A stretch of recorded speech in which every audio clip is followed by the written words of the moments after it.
기도하면 어떤 분들은 기도에 대해서 좀 자신 없어 하는 그런 분들도 적지 않으리라고 생각합니다. 기도하자 그러면 기도해야 되는데 이런 말만 20년째 하고 있는 그런 분들도 더 적지 않을 거라고 생각이 되는데, 저도 그런 사람 중에 하나니까요. 저도 사실 기도를 참 많이 못하는 사람이에요. 근데 기도를 못하니까 더 깊이 생각하는 게 뭐냐면 주님이 기뻐하시는 기도를 하면 좋겠다.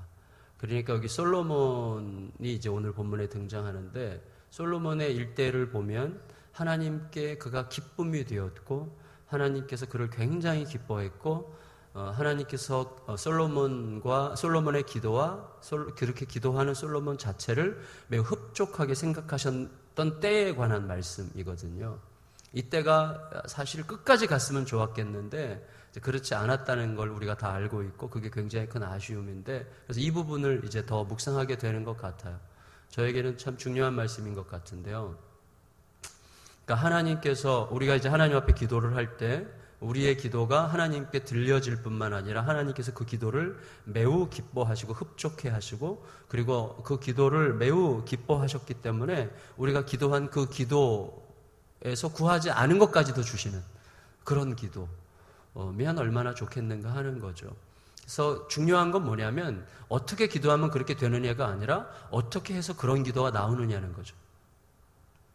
결과가 중요한 게 아니고 어떻게 해야 그런 결과가 나오냐는 거죠. 그래서 근데 그 결과의 의미가 뭐냐, 이런 것들을 생각하는 게 우리들에게 굉장히 중요할 것 같습니다.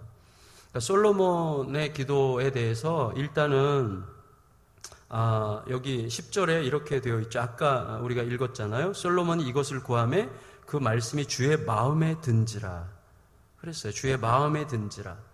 그래가지고 13절에 내가 또 너가 구하지 아니한 이것도 주겠다, 이렇게 이제 말씀하셨단 말이죠.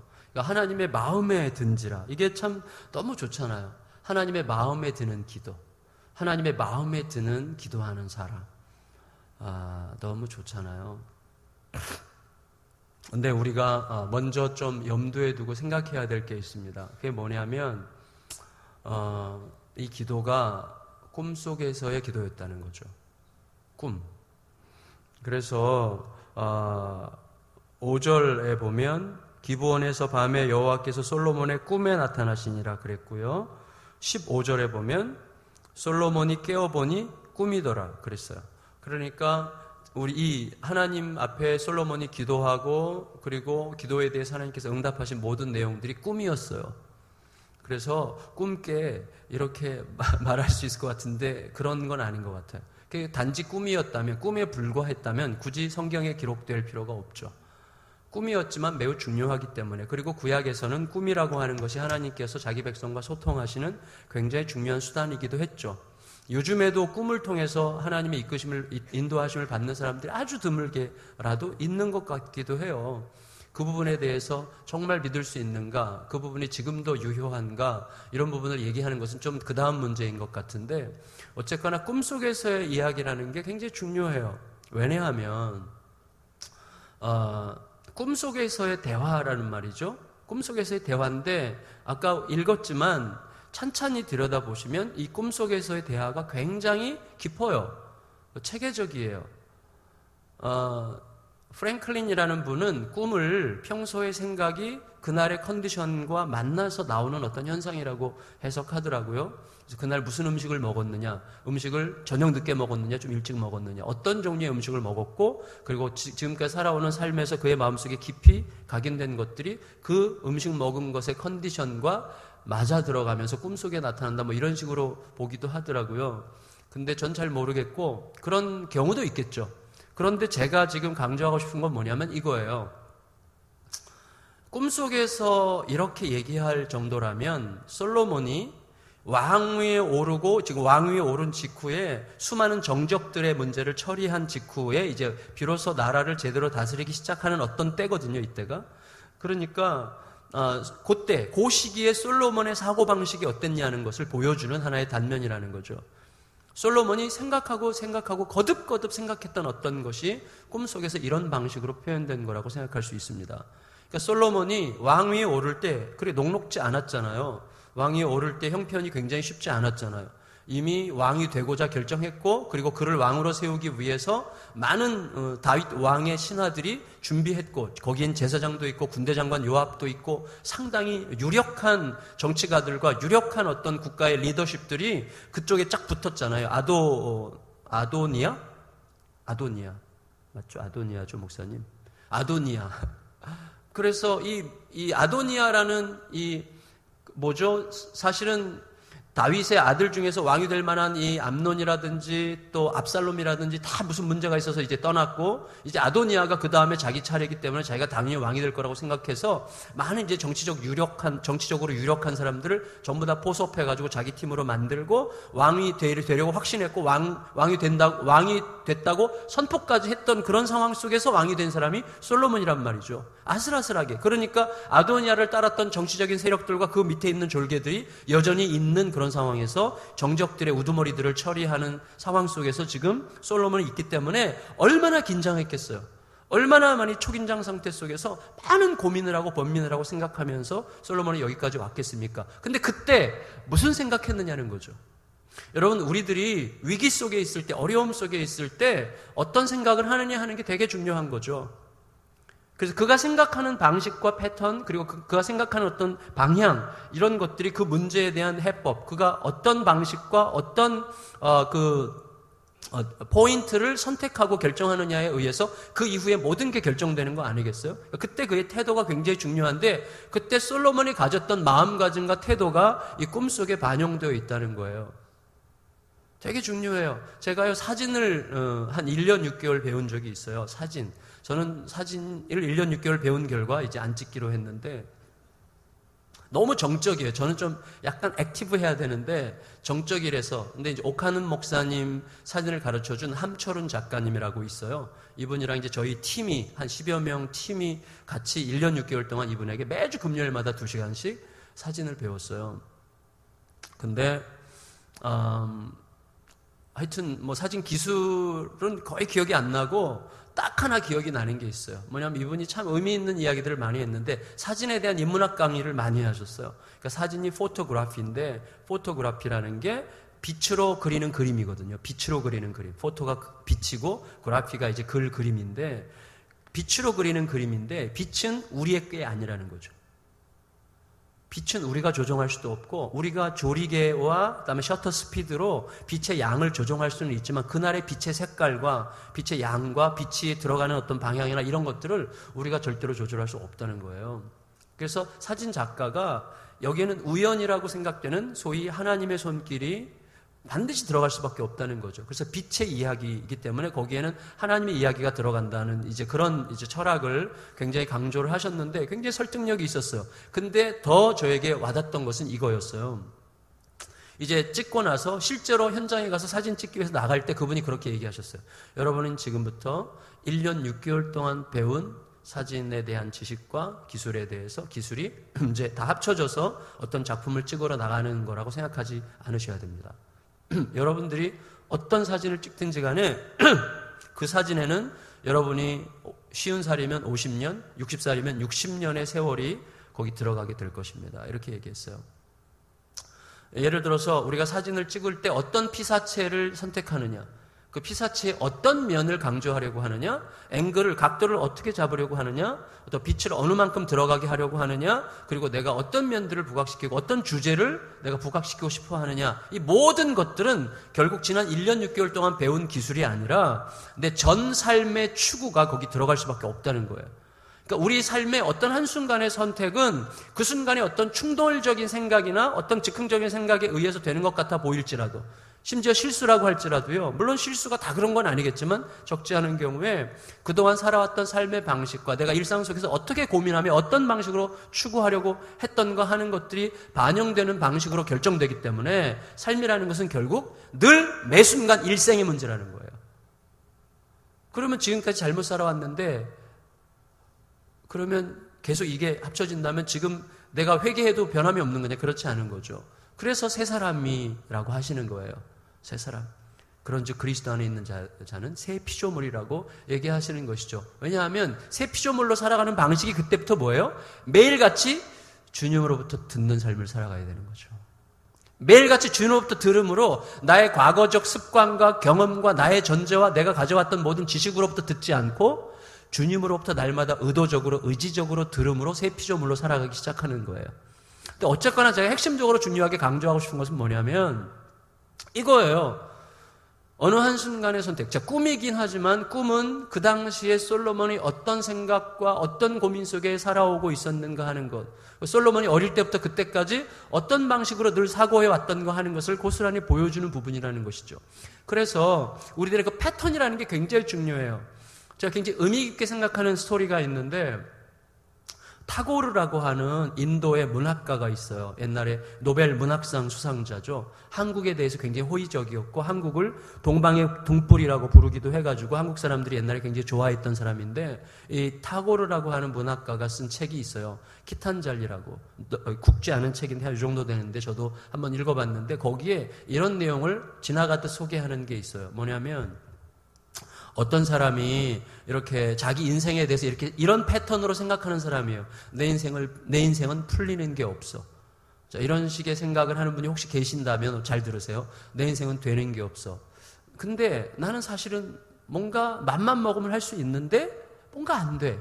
그래서 누군가가 조금만 좀 힘을 실어주면, 누가 조금만 도와주면 내가 정말 뭔가 해볼 수 있을 것 같은데 그게 안 돼. 누가 조금만 도와주면 어떨까? 뭐 이런 생각을 늘 하는 거죠. 근데 이 사람 앞에 저쪽에서부터 엄청나게 화려한 황금마차 같은 게 쫙 오는 거예요. 이 사람이 긴장하는 거죠.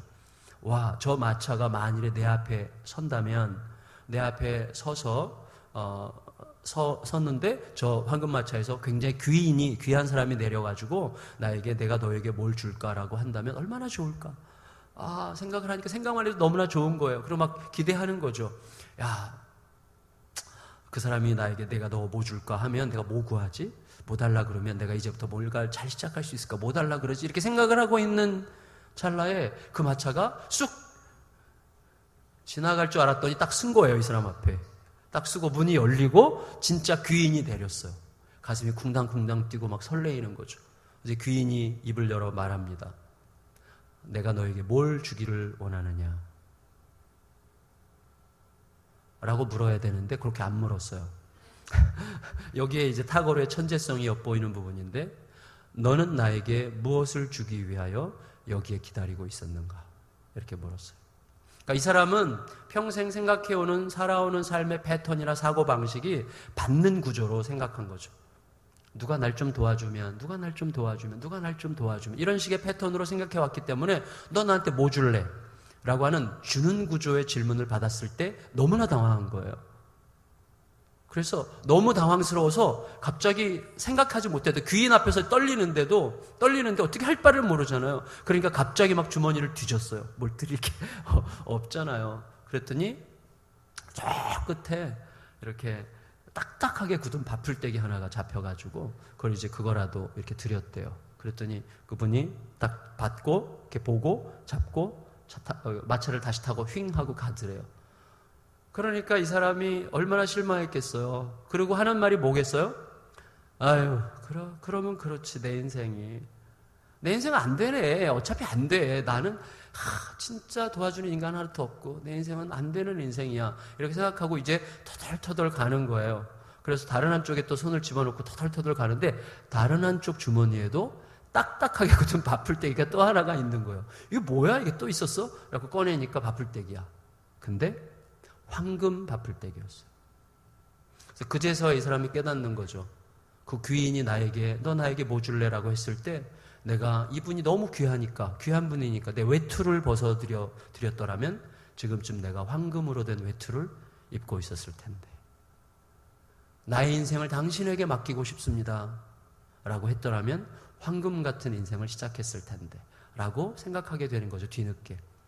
그러니까 지금까지 살아왔던 생각해왔던 모든 사고의 패턴과 구조가 그 한순간에 결정적인 어떤 포인트를 만드는 거예요. 지점을 딱 찍는 거죠. 근데 그것은 그 순간의 실수가 아니에요. 그 순간에 이 사람의 어떤 선택이 아니에요.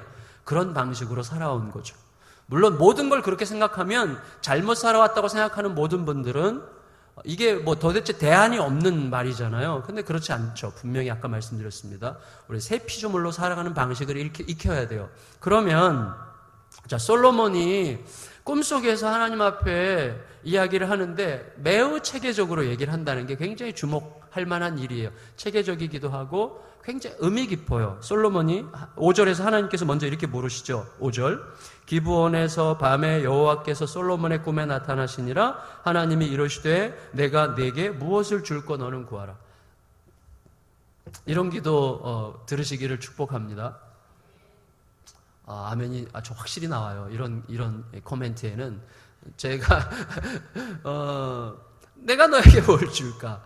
이런 하나님께서 물어주시면 얼마나 좋을까? 근데 중요한 건 뭐냐면 내가 너에게 뭐 줄까에 대한 대답도 매우 중요하죠.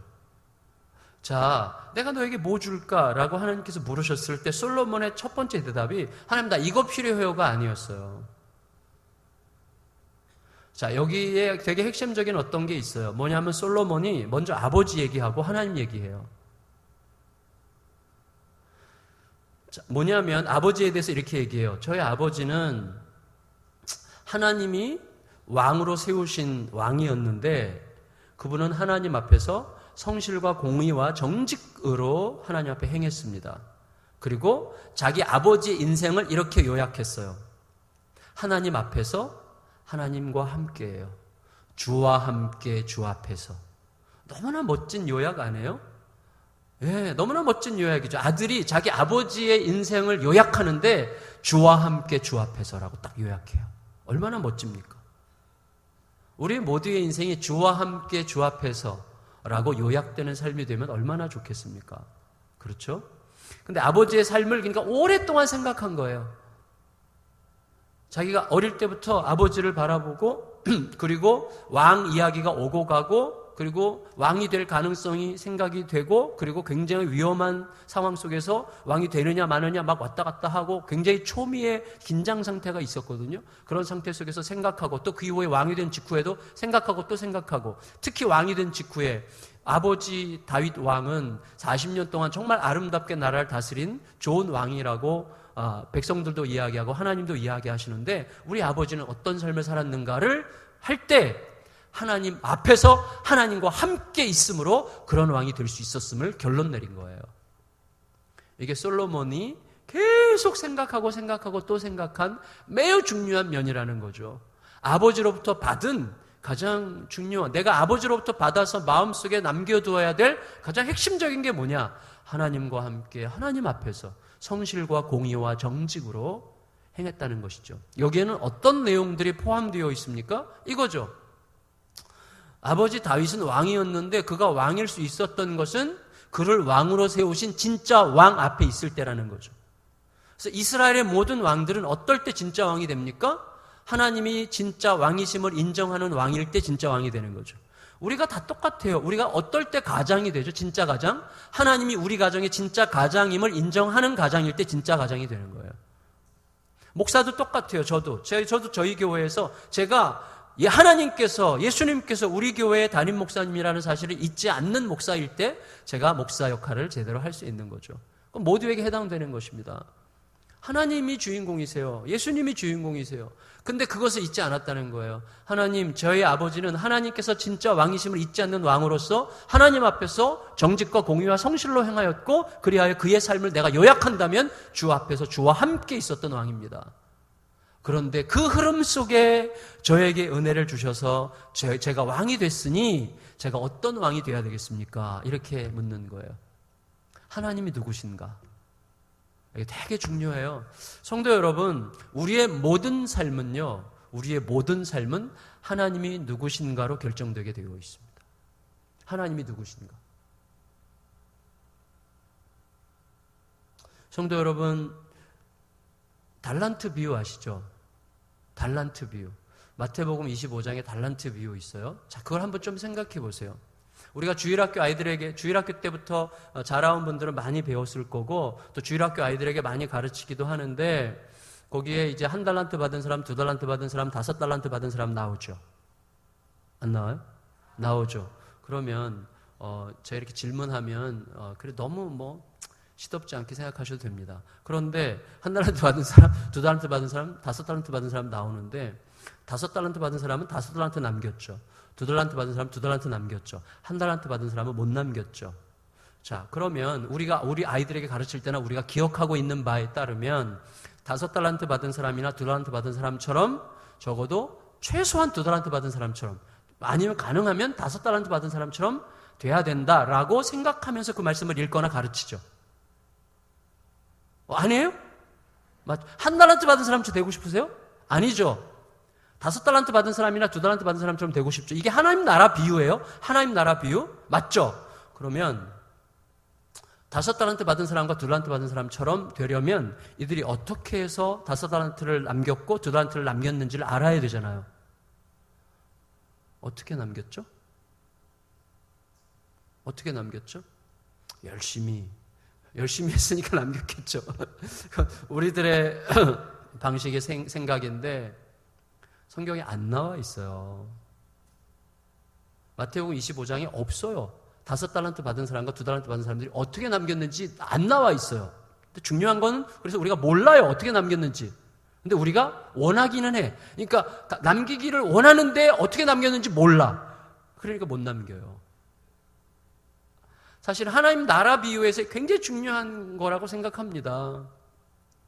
그런데 5달란트 받은 사람과 2달란트 받은 사람이 어떻게 해서 남겼는지는 안 나와 있지만 힌트가 있어요. 힌트가 뭐냐면 1달란트 받은 사람이에요. 1달란트 받은 사람은 못 남겼고 그가 왜 못 남겼는지가 나와요. 왜 못 남겼죠? 감춰뒀기 때문이죠. 감춰둔 이유는 장사했다가 말아먹을까 봐 그랬죠. 장사했다가 말아먹으면 좀 안 됩니까? 안 되죠. 이 사람에게 있어서. 왜? 장사했다가 말아잡수시면 그 1달란트 맡긴 주인에게 엄청 얻어맞을 거라고 확신했어요. 왜 그렇게 확신했죠? 주인을 인색한 사람이라고 생각했기 때문이죠. 다시 말하면 1달란트 받은 사람은 묻어두었던 이유는 두려웠기 때문이고 두려웠던 이유는 투자했다가 말아먹으면 주인한테 맞아 죽을 거라고 생각했기 때문인데 주인한테 맞아 죽을 거라고 생각한 이유는 주인을 그럴 만한 인간이라고 생각했기 때문이죠. 당신은 인색한 사람이라 하드맨, 딱딱한 사람이고 심지 않은 데서 거두고 뿌리지도 않은 데서 막 추수하려고 하는 아주 못돼 처먹은 사람인 줄 내가 알았으므로 라고 이야기했어요. 그러니까 하나님 나라의 비유의 핵심이 뭡니까? 하나님을 누구라고 생각하느냐예요. 나에게 이것을 맡겨준 그분을 내가 누구라고 생각하고 있느냐 하는 것이 나의 모든 걸 결정하게 되어 있습니다. 우리들의 신앙의 모든 태도들 전부 다 내가 하나님을 누구라고 생각하고 있느냐와 결정되어 있어요.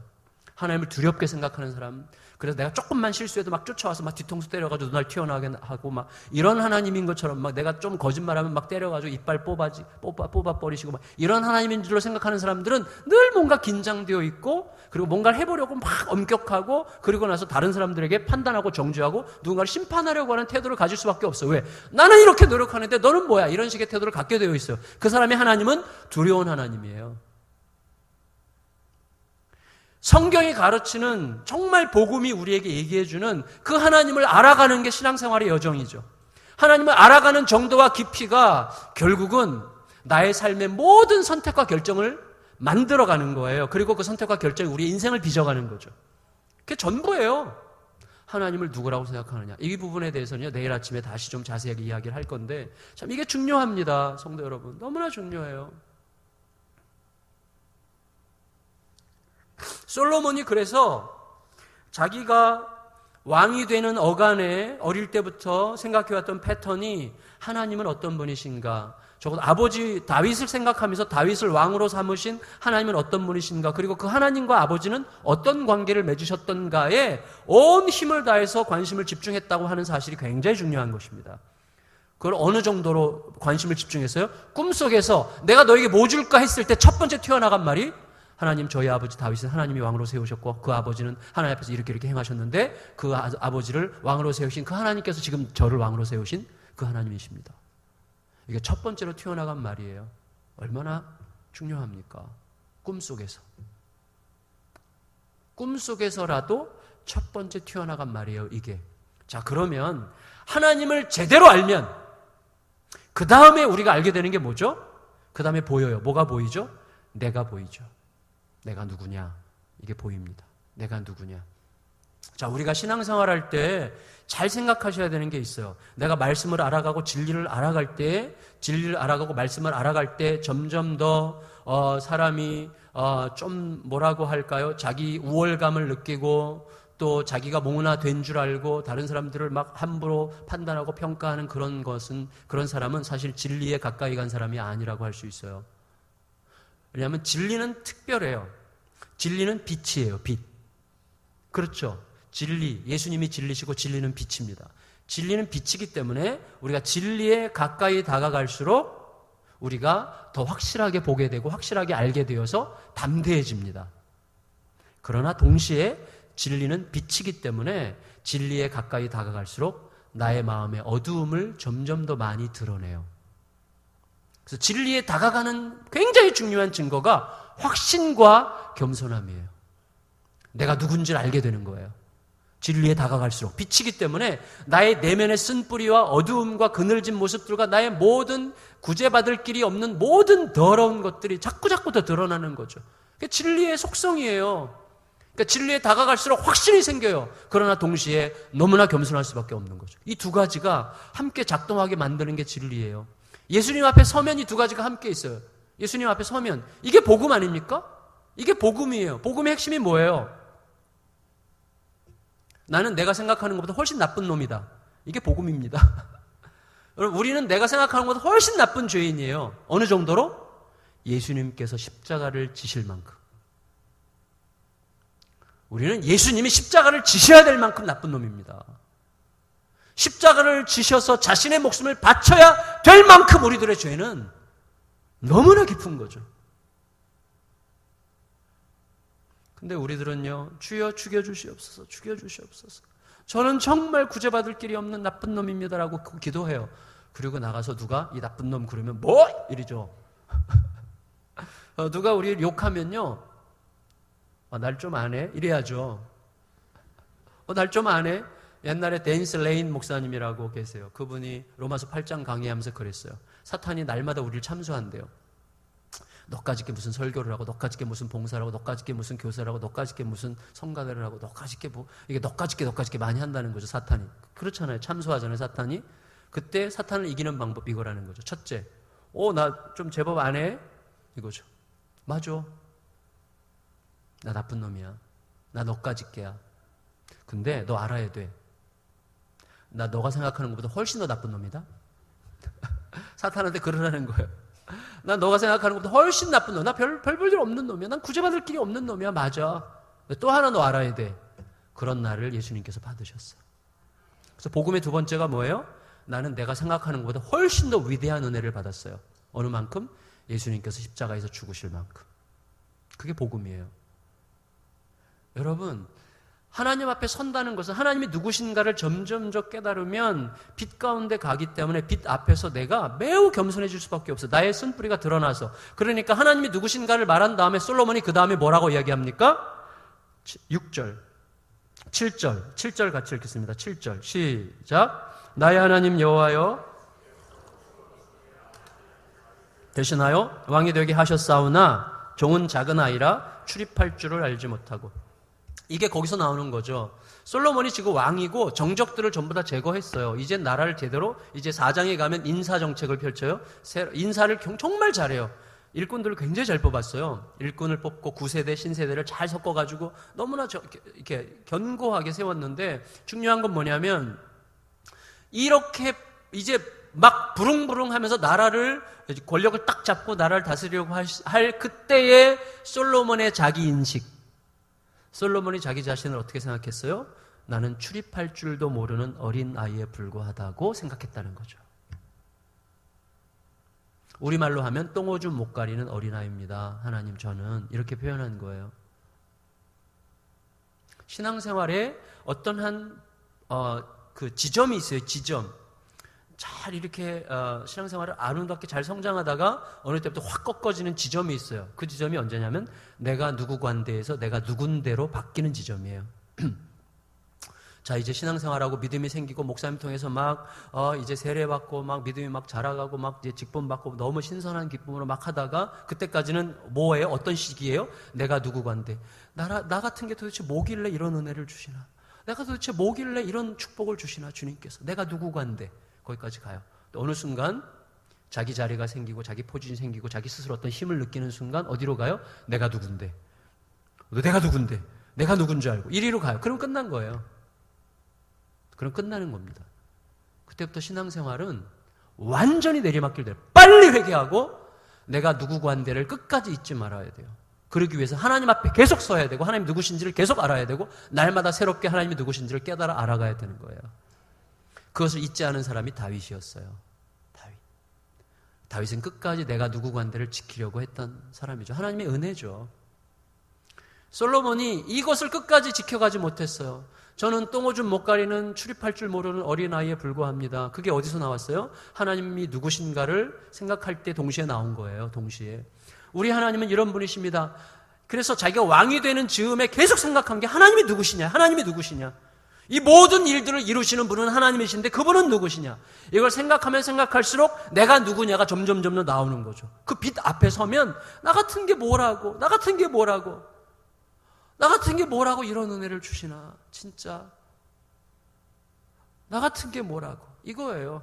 내가 뭐라도 된 줄 알기 시작하면 그냥 끝나는 거예요. 그때 제가 제 아내랑 늘 대화하는 거예요. 여보, 우리 이거 끝까지 잊지 말자. 끝까지. 우리가 뭐라고 도대체, 성도들이 뭐 조그만 거 하나라도 막 빵 한 쪽이라도 갖다 주면 우리 둘이서 앉아서 얘기하는 거죠. 여보, 우리가 뭐라고 도대체 성도들이 이런 걸 갖다 줘. 여러분, 이게 사실 별것 아닌 것 같아요. 이거는 내가 윤리 도덕 얘기하는 게 아니라요. 하나님이 누구신가를 제대로 날마다 생각할 때만 이게 지켜줄 수 있는 것이지, 윤리 도덕을 이렇게 내가 누구관대라는 생각을 해야 이게 사는 거야, 이것 가지고 되는 게 아니에요. 하나님이 누구신지, 예수 그리스도의 은혜가 어떤 은혜인지를 날마다 새롭게 생각하지 않으면 이건 어느 순간 사라지게 되어 있어요. 성도 여러분, 은혜는 어디에서 발생합니까? 은혜는 하나님의 크심과 나의 비천함을, 하나님의 크심을 인식하고 나의 비천함을 인식할 때 하나님의 크심과 나의 비천함 사이에 있는 어마어마한 격차 사이에서 발생하는 게 은혜예요.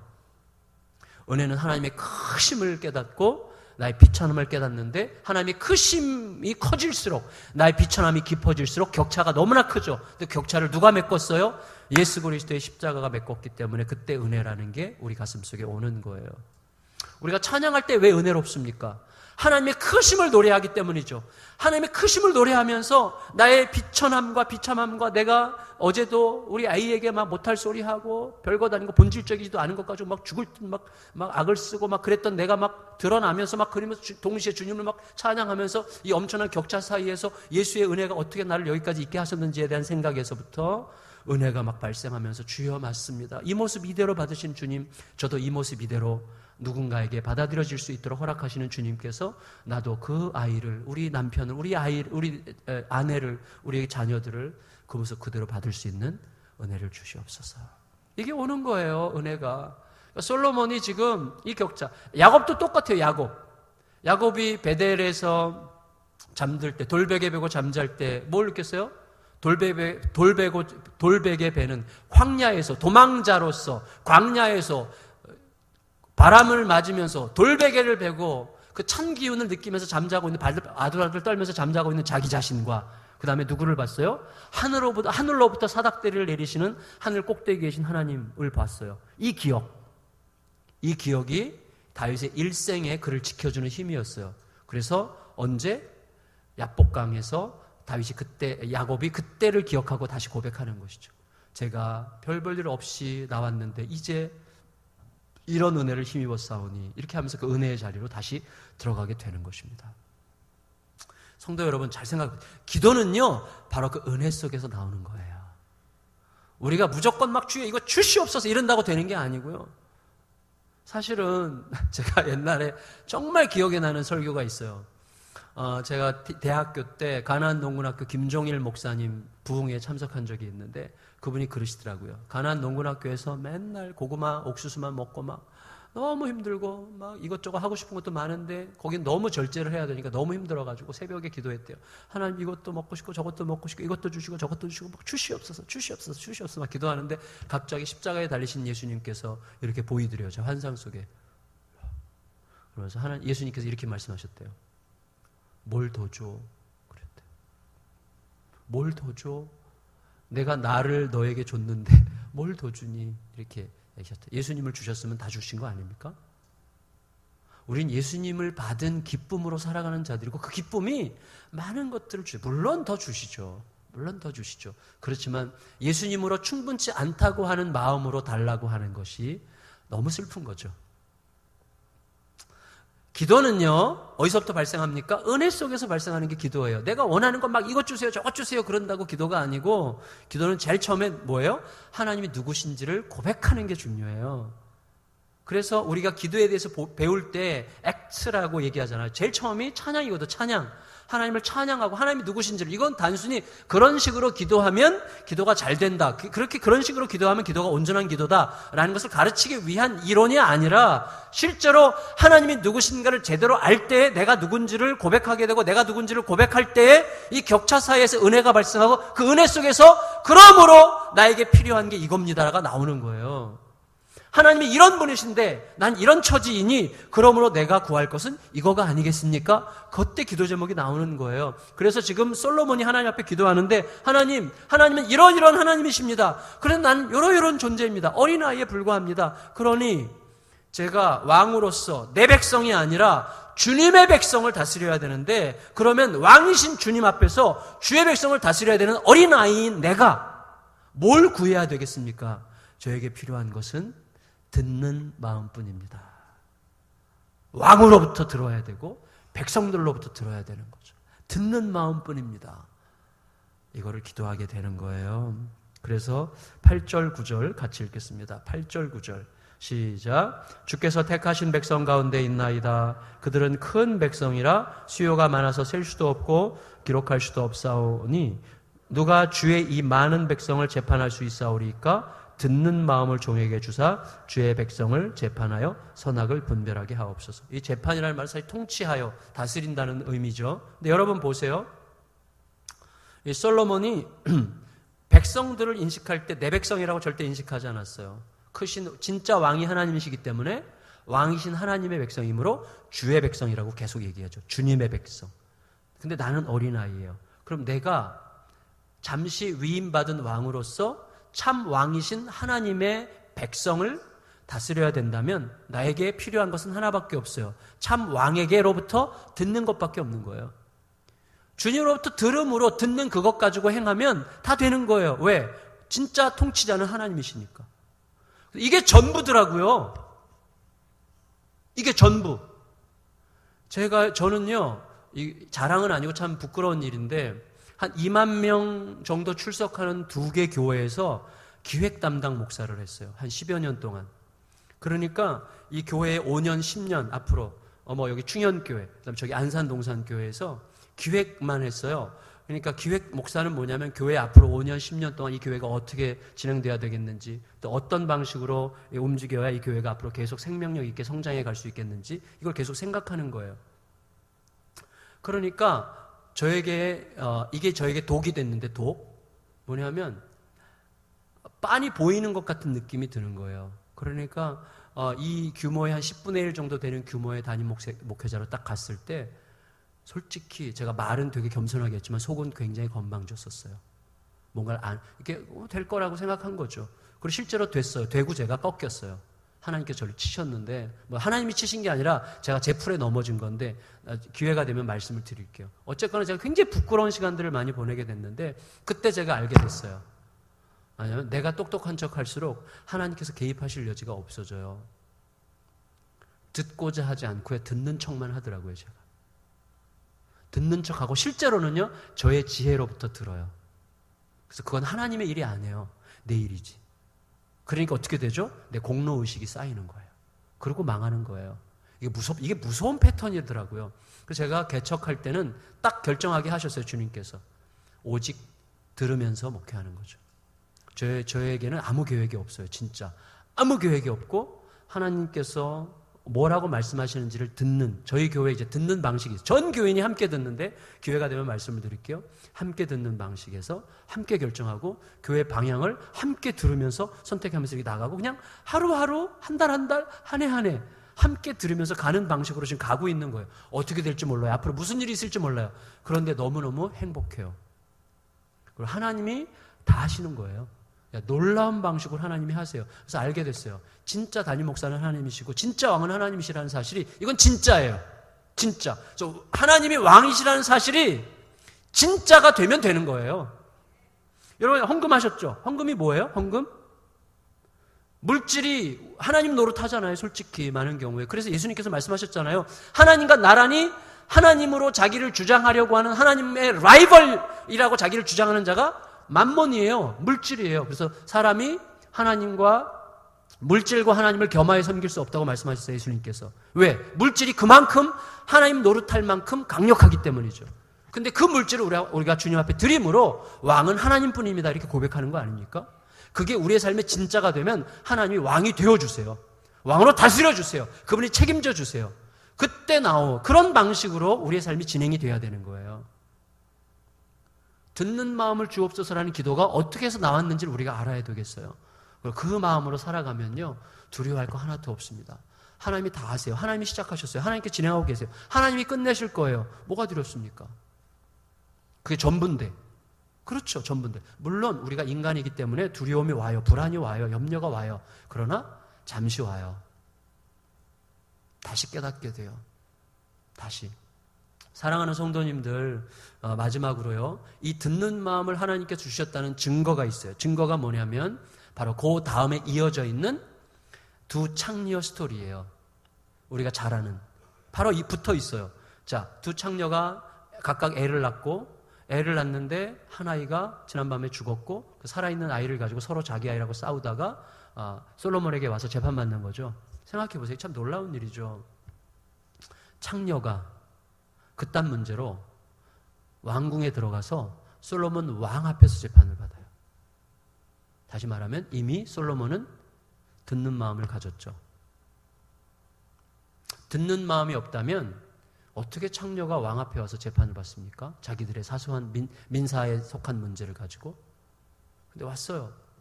솔로몬이 재판을 하죠. 솔로몬이 기가 막히게 재판을 해서 완결시켰어요. 그렇죠. 듣는 마음을 가졌다는 굉장히 중요한 증거예요. 그런데 이 솔로몬의 사건은 우리들에게 약간의 목마름을 느끼게 해요.